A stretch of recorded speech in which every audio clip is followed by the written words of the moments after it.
Hello student, now Excel में आपको कुछ मोर फंक्शंस हैं, जैसे सेल का डुप्लीकेट डेटा का करना, बॉर्डर लगाना, ये सारी चीज़ें हैं। तो हम इसको यहाँ पढ़ेंगे। तो सबसे पहले एक्सेल ओपन कर लेते हैं। आल प्रोग्राम में आइए और यहाँ पे आपको एक्सेल मिलेगा। ना मिले तो यहाँ पे रन में आप एक्सेल टाइप करके और एक्सेल को ओपन कर सकते हैं। ये आपका एक्सेल ओपन हो गया। एक्सेल ओपन करने के बाद आपको डेटा सपोज करिए यहाँ पे कुछ लिखा है, एक नेम लिखा है राहुल, और इसके मार्क्स यहाँ पे लिखे हैं 50, 90, 80, इस तरह से। अब इसमें आपको फॉर्मेटिंग करनी है, तो फॉर्मेटिंग में इसको आप सेलेक्ट करेंगे और सेलेक्ट करने के बाद बोल्ड है, इटैलिक है, अंडरलाइन है, फॉन्ट का कलर चेंज करना। तो यहाँ से डिफरेंट आपका ऑप्शन अवेलेबल हैं, जो भी आपको चेंज करना। फॉन्ट साइज चेंज करना है तो यहाँ पे साइज होता है 10, 20।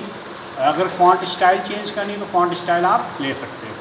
अब सपोज करिए ये डेटा यहाँ पे है, इसी डेटा को आपको नेक्स्ट प्लेस दूसरी जगह पे चाहिए। तो जितना आपको नेक्स्ट प्लेस पे चाहिए आप उसको क्या करेंगे, इसको सेलेक्ट करिए और यहाँ से कॉपी करिए, Ctrl+C कॉपी कर लिया। जिस भी लोकेशन में चाहिए वहाँ पे आप अपना पॉइंटर रखिए और Ctrl+V कर दिए, तो डेटा वहाँ पे भी है और दूसरी जगह आ गया।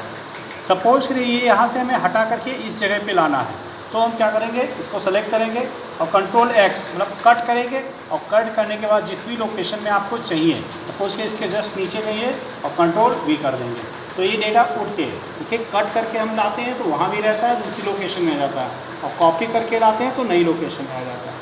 ठीक है। अब देखिए सब ये सेल है, सेल में जो अलाइनमेंट होता है ये आपका वर्टिकल अलाइनमेंट है, ये आपका हॉरिजॉन्टल अलाइनमेंट। ये आपका है वर्टिकल अलाइनमेंट और ये हॉरिजॉन्टल है। तो यहाँ से 6 टाइम के अलाइनमेंट होते हैं सेंटर में, जैसे ये डेटा वैल्यू लिखी है, ठीक, इसको आपको सेंटर में चाहिए, सेंटर में आगे टॉप पे चाहिए, बॉटम में चाहिए, लेफ़्ट चाहिए, राइट चाहिए, ठीक, इस तरह से आप ले सकते हो। ठीक, तो डिफरेंट आपके अलाइनमेंट हैं, ये आप ले सकते हो। नेक्स्ट है मर्जिंग सेल। जैसे ये 2 सेल हैं, इसको मर्ज करना है, तो मर्ज करने के लिए आप merge cell, merge and center option आपको मिलता है, यहाँ पे आप क्लिक करते हो तो ये डेटा मर्ज हो जाएगा। इसमें जो डेटा लिखा होगा वो सेंटर में आ जाएगा। इससे कुछ भी नंबर लिखें तो बाय डिफ़ॉल्ट वो सेंटर में आएगा। ठीक, तो 2 या 2 से ज़्यादा सेलेक्ट सेल को हम मर्ज कर सकते हैं। अब सपोज के यहाँ पे हमने लिखा है राजकुमार, राजकुमार गुप्ता।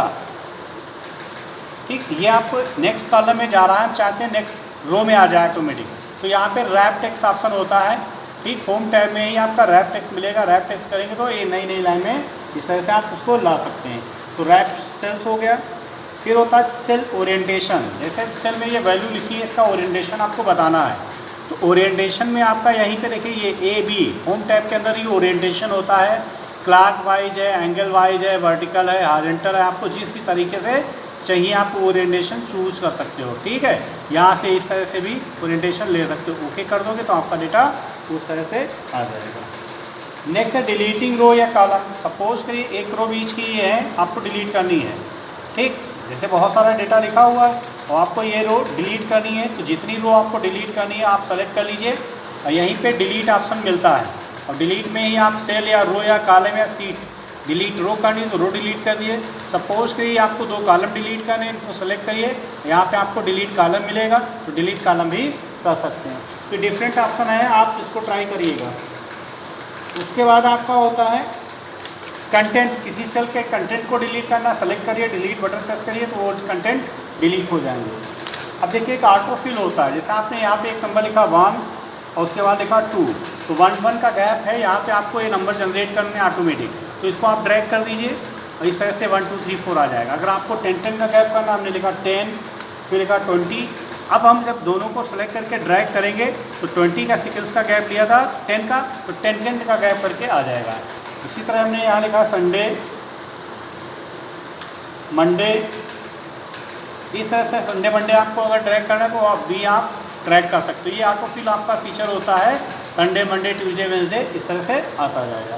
तो ये डिफरेंट ऑप्शन है, आप यूज़ करके देखिएगा। अब देखिए सपोज करिए एक वैल्यू यहाँ पे लिखी है 34, यहाँ पे लिखा 40, इन दोनों सेल का सेल करना है।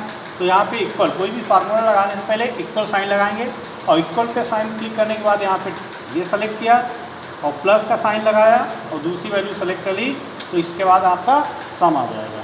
तो इस तरह से हम फार्मूला यूज़ कर सकते हैं सेल एड्रेस पे। यहाँ पे आपने जो भी, अब अगर इस सेल की आप वैल्यू को चेंज कर देते हैं इसको जो फार्मूला है चूँकि सेल एड्रेस पे लिखा है तो उस एड्रेस पे जो भी वैल्यू लिखी होगी उसके लिए वो फार्मूला एप्लीकेबल होगा।